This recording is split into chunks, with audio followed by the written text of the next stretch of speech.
talus elasid loomad, hobune ja varss, lehm ja vasikas, kana, talle ja siga.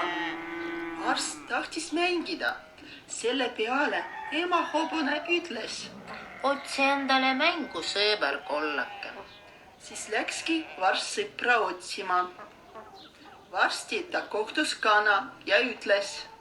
Äkki mängime koos ja jookseme aasale. Kana vastas. Kokka, ma ei saa nii kiiresti joosta. Varss läks sea juurde ja küsis. Äkki me mängime koos? Mille peale siga vastas. Ära sega mind, ma tahan magada. Varss läks tallede juurde. Ma tahaks teiega mängida. Ja nemad. Meil on kiire, sööme rohtu.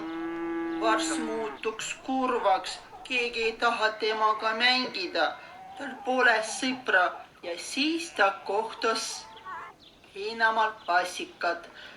Varss lootusega ütles talle. Olgem sõbrad ja mängime koos. Ja vasikas rõõmsalt vastas. Hea meelega, jookseme koos heinamaale. Nii varss sai vasikaga sõpradeks. Hobuema ja lehmaema on oma laste üle väga õnnelikud.